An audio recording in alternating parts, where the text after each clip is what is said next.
It's me, GV, and welcome to this week's Up Saturdays, ladies and gentlemen. This is going to be one that covers probably something not a lot of people thought I might be covering on this channel of all things, but I'm going to be ranking the anime parts of JoJo's Bizarre Adventure. Recently started watching this at the behest of lots of my viewers who have suggested it to me over the years. Not the biggest fan of anime, but I love bizarre things. I love shows that or games or movies or anything that just basically does whatever they want, and Araki does whatever he wants. I hope I'm pronouncing that correctly. I'm just kind of butting into the JoJo fandom, so a lot of things I'm not too knowledgeable about just yet. But yeah, this show, as its name would suggest, is very bizarre indeed. And there are currently 5 parts. The 5th one is about to end, as far as I knew. I didn't even know this was still ongoing when I started watching this series. And there are a total of 8 parts in the manga, but only 5 parts out right now. So people are hoping for a 6th, 7th, and 8th adaptation. But at the time of this video, I am close to finishing the 5th part. So this one comes with a little disclaimer. I still need to finish the 5th part, but I only have about, I think, 10 to 15 episodes left, and I wanted to do this video. I know I should have waited until I completely finished it, but my ideas are pretty set for a lot of these parts. So let's get into it. Let's rank JoJo's Bizarre Adventure parts 1 through 5. We're going to be ranking them from worst to best, although I like all these parts in some way. Let's get into it. At number 5 we have, I don't think anyone is going to be surprised, Part 1, Phantom Blood. This one was incredibly short at, I believe, like 9 episodes. It also had the weakest main character, in my opinion, by far, Jonathan Joestar. Oh, I should also say this video is going to have, you know, mild spoilers. I'm going to try to avoid spoilers whenever possible. I shouldn't be spoiling big things, but, you know, if you want to keep it secret as to which JoJo's in which part, etc., then probably don't watch. But anyways, Jonathan Joestar, in my opinion, is the weakest character, the weakest JoJo out of the main series. He's very boring, and he's kind of just a paladin, good guy type character. I like Jonathan, but with 9 episodes, you just don't really get that much development, and yeah, he's just sort of a hero, and that's where his character ends, and that's a bit boring. The villain in the series, Dio Brando, is very interesting, and one of the more interesting villains in such a small little piece of television I found. Really dug him just because of how absolutely awful he was. The other thing is that Hamon is not nearly as interesting, in my opinion, as Stans, and so the first 2 parts kind of suffer a little bit for that, just because it's largely similar to stuff like Dragon Ball Z, with just, I don't know, life energy that you use to hurt your enemies. Like, I've seen it time and time again. And so because of that, because of how short it is, because of Jonathan Joestar being sort of a one-dimensional character, this is my least favorite. But that being said, I still think that it's good, and a lot of people seem to hate it. I like it. I liked it. I dug it without even realizing what the other parts even had to, what their subject matters were, what they dealt with. So the fact that I liked it before even realizing, whoa, how crazy JoJo starts to get, should tell you that. It's decent. It's good. I don't think it deserves all the criticism that it gets, but it's definitely my least favorite. Next up, and it kills me to put this here, I was really trying to put this further down the list, but I didn't really see a way, and that's Part 2, Battle Tendency. I loved this part. This part is what kind of secured my interest and my enjoyment of JoJo's Bizarre Adventure. But I have to put it here just because if I'm looking at things objectively, this kind of suffers from a bit of the stuff that's Part 1 suffers with, in that it uses Hamon again, which is, again, not as interesting as Stans, and it's short. I think it was around 20 episodes, and it's just dated. Like, Part 1 and Part 2 just feel more dated than the other parts. That being said, Joseph Joestar is my absolute favorite. I love all iterations, well, 2 out of the 3 iterations of Joseph Joestar that has appeared in JoJo's Bizarre Adventure. He was my favorite character by far. I really dug his character. I love, like, cheeky characters and stuff like this, and how he doesn't take anything seriously, but everything still works out for him. By far my favorite JoJo, without a doubt. Also, the Hamon is still there, but it's much more fleshed out. They use it in a lot more interesting ways, which I really, really dug. My big issue is that the enemies in this one are boring to me. The Pillarmen weren't that interesting, and the ultimate enemy also wasn't that interesting, and I just wished for something more of like a part 4, or even part 1 or part 3 or what seems to be part 5 enemy. But yeah, this in my opinion had the most boring final boss out of all of them. So that's the only big thing that I didn't like about it. But everything else I loved, especially the opening song. I believe it's called Bloody Stream, which in my opinion is the best song that has ever appeared in a JoJo episode. At number 3 we have part 4, which I know a lot of people are going to disagree with. People love this part. This is like a very beloved part of JoJo. It just didn't strike me as hard as it did for other people. This one's like kind of a departure because it's more of a slice of life. It takes place in a small town, and you just get to look more into the characters' lives, and a lot of people say the characters are more relatable and likable.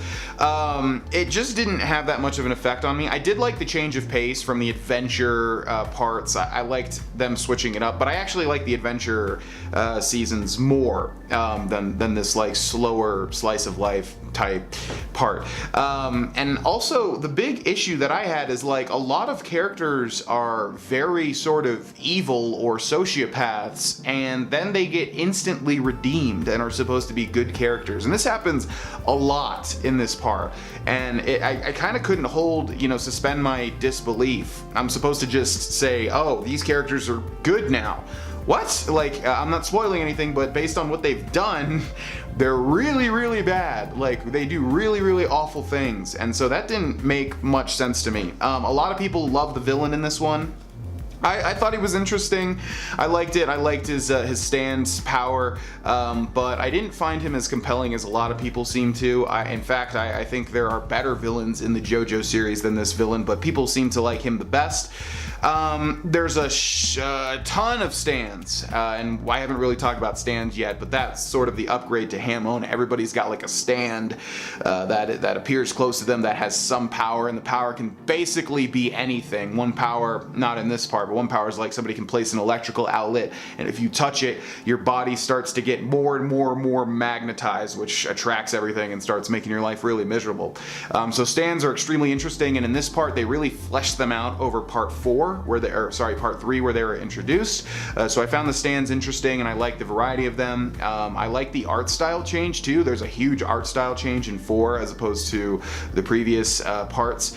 So there are some things that I liked a lot about it, but I didn't prefer the slower pace, the more small town slice of life feel. I didn't prefer that, although I did like the how they switched it up. I'd like in the future if they switched it up a bunch.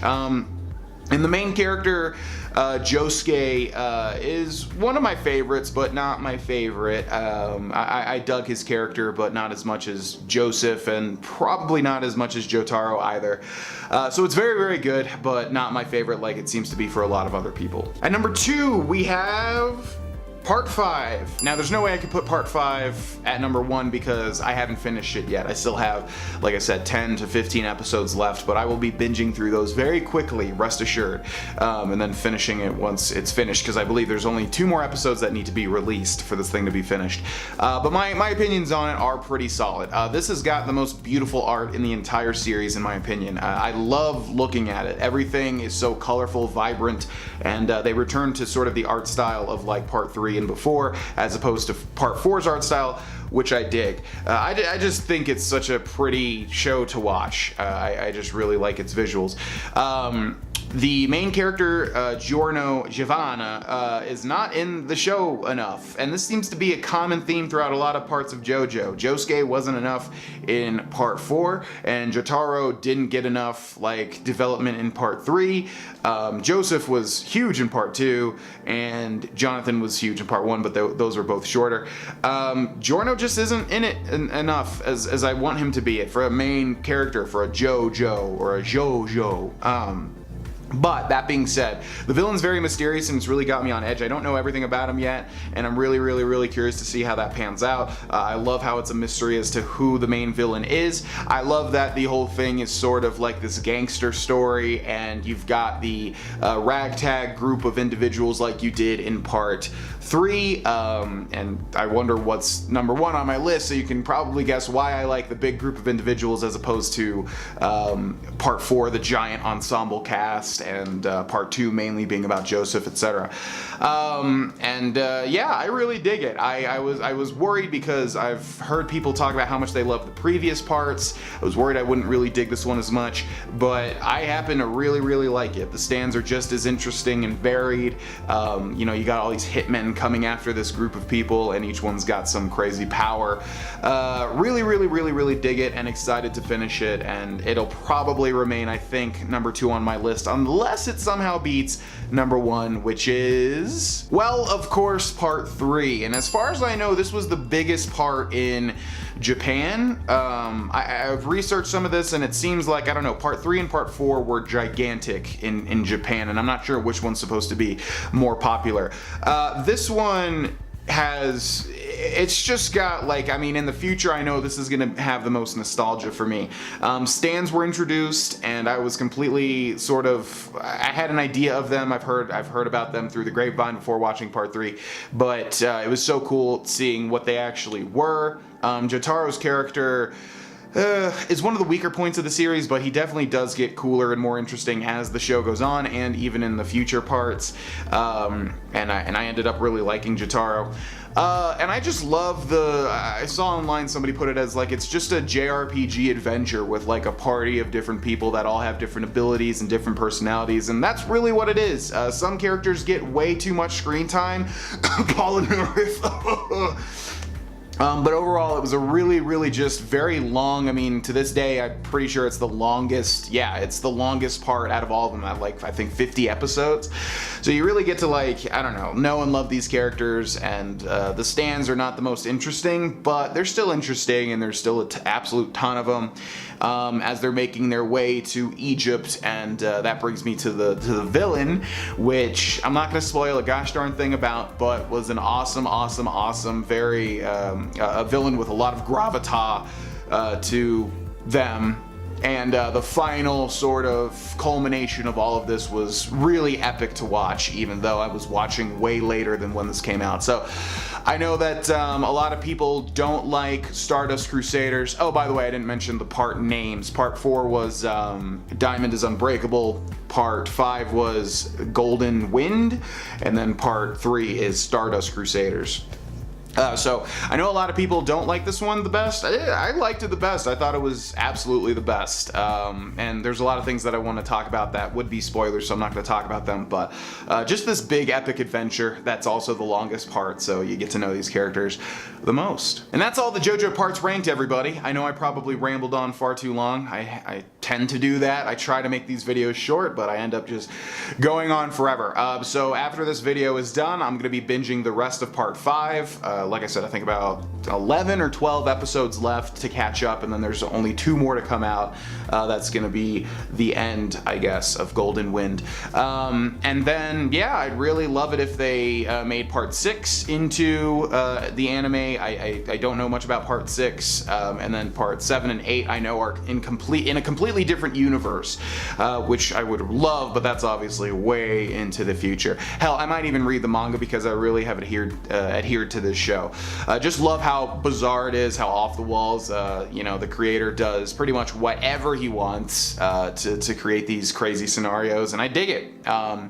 So if you're new to anime like I am, I mean, I've only watched like 5, or I can count on 2 hands how many I've watched from start to finish, I would really suggest this one. It's very zany and probably, honestly, a good introduction, I would think, even though it's really weird. I'd say it's a good introduction to anime if you're interested. Both parts 1 and 2 are on Netflix, FYI, and then I watched the rest on Crunchyroll. Hope you enjoyed this video. I know this is weird and not something I normally talk about, but if you want to see me review more things, feel free to give me suggestions in the comment section below. Yeah, I hope you guys dig it. And going to the gym 3 days a week. Any other life updates? I don't know. Recordings are going good. Twitch streams are going good. Just gonna try to keep up the good shit and the positivity. So thanks so much for watching, and I'll see you guys next week. Bye bye.